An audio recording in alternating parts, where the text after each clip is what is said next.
할렐루야. 11월 5일 금요일 하나님께서 우리에게 주시는 말씀은 사사기 2장 11절부터 15절까지입니다. 같이 한번 읽도록 하겠습니다.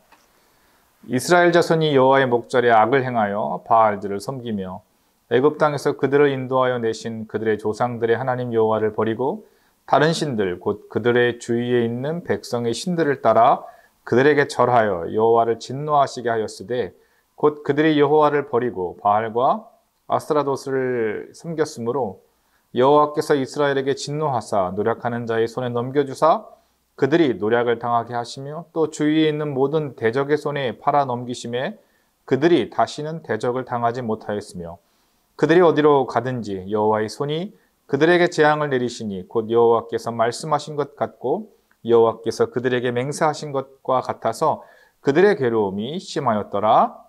아멘. 사사기 2장 8절에 따르면 여호수아는 110세에 사망합니다. 그리고 여호수아는 이스라엘 백성들을 약속의 땅 가나안으로 인도했고 전쟁에서의 승리와 또한 믿음의 좋은 본을 보였습니다.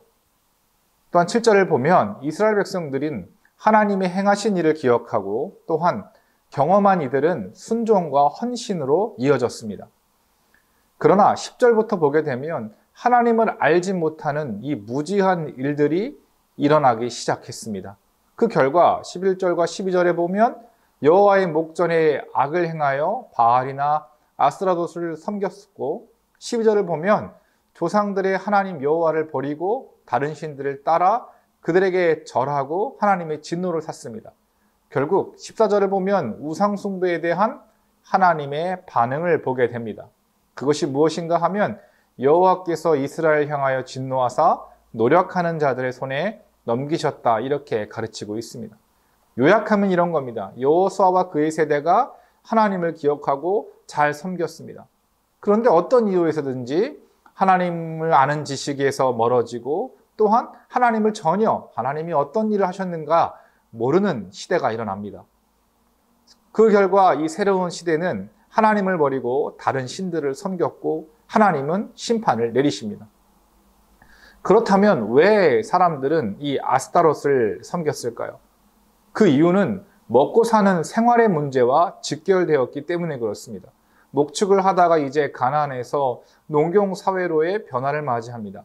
그런데 농사라는 것이 그저 씨만 뿌리고 마냥 기다리면 자라나는 것이 아닙니다. 농사의 기술을 배워야 했고 크고 작은 도움들을 가나안 사람들에게 받아야만 했습니다. 그래서 가나안 사람들을 몰아내는 것은 먹고 사는 경제적 이익을 포기하는 것, 먹고 사는 문제를 다 버리는 것과 마찬가지였습니다. 사실 하나님은 어떤 분입니까? 큰 길을 만드시고 큰 기적을 행하시는 분이십니다. 하나님은 방법이 있고 분명 농사할 때와 때로는 시행착오가 있겠지요. 그러나 하나님을 경험하지 못한 세대들은 이것을 믿지 못하고 현실을 위한 삶을 살기 시작했고 그 결과 아스타롯을 섬기는 일까지 이어지게 됩니다. 22절에 보면 하나님께서는 하나님의 도를 지켜 행하는지 또한 행하지 않는지 시험하기 위해서 가나안 사람들의 일부를 남겨두었다고 가르칩니다. 사실 시험이라는 말은 그 안에 있는 것을 꺼내어 보인다는 뜻입니다. 사람의 겉모습만 보고서는 생각이나 어떤 실력을 알 수 없듯이 위기와 어려움에 직면하면 그 사람이 무엇을 믿고 있는가 그 진가가 드러납니다. 가나안이라는 의미는 여러분 세련되고 잘 살았고 풍요로웠으며 좋아 보이는 것을 뜻합니다. 그런데 이들 안에 하나님 없는 생활이 비참하다는 것을 깨닫길 원하셨어요.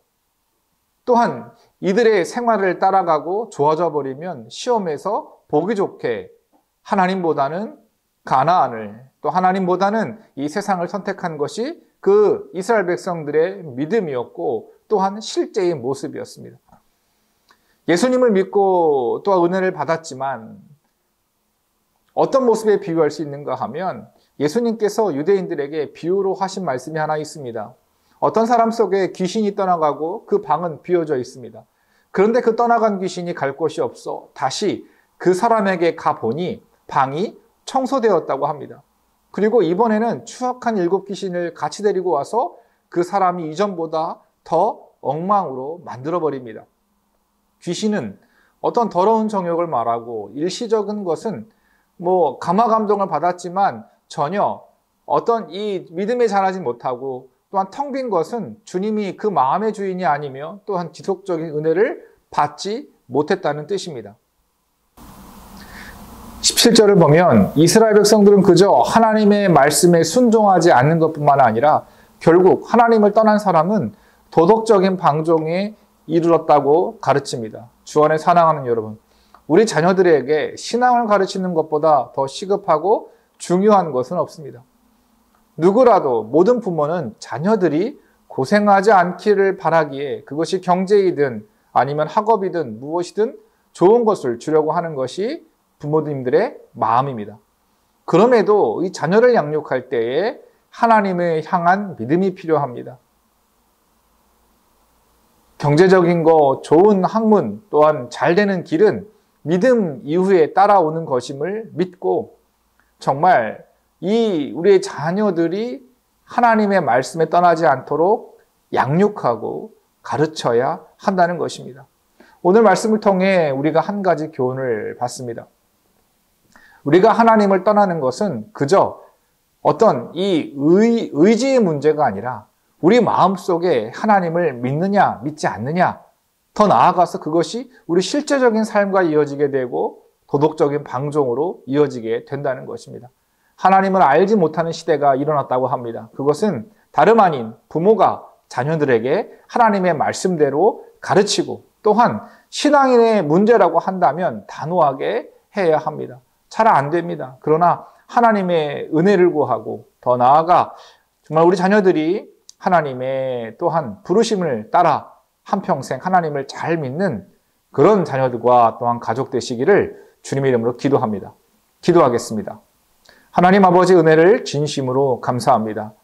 주님, 저희들에게 믿음 주셔서 무엇보다도 하나님을 섬기는 것, 더 나아가 이 세상 속에서 하나님을 믿는 믿음으로 살게 하여 주시옵소서.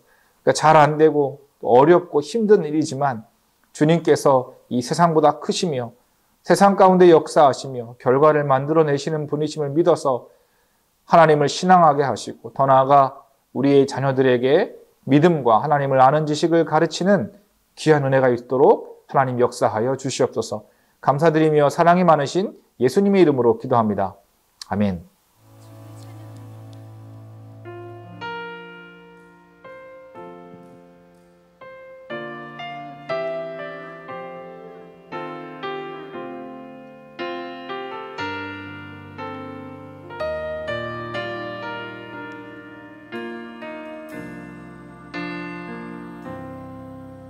세상의 유혹 시험이 내게 몰려올 때에 나의 힘으로 그것들 모두 이길 수 없네.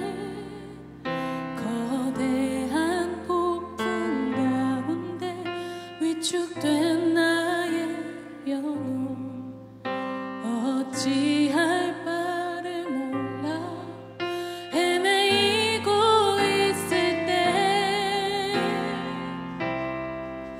주를 찬양 손을 들고 찬양 전쟁은 나에게 속한 것 아니니 주를 찬양 손을 들고 찬양 전쟁은 하나님께 속한 것이니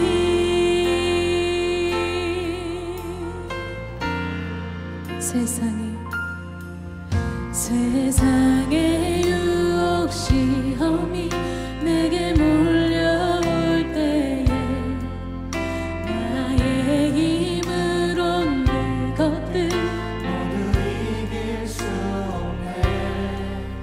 거대한 폭풍 가운데 위축된 나의 영혼 어찌할 바를 몰라 헤매 거짓과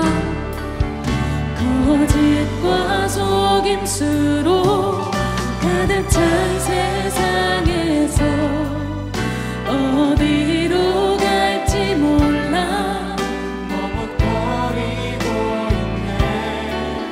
공중의 권세 잡은 자 지금도 우리들을 실패와 절망으로 넘어뜨리려 하네. 주를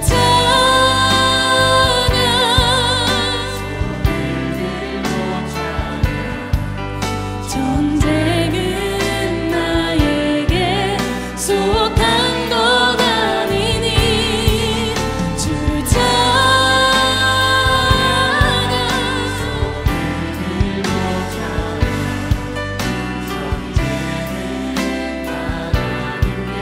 속한 것이니 주위를 둘러보면 아무도 없는 듯 믿음의 눈을 들며 보이는 분 계시네. 지금도 내 안에서 역사하고 계시는 사망과 어둠의 권세 물리치신 예수는 주를 찬양.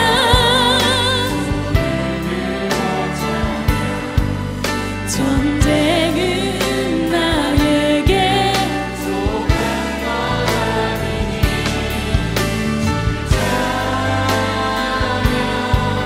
손을 들고 찬양. 전쟁은 하나님께 속한 것이니 주를 찬양. 주를 찬양.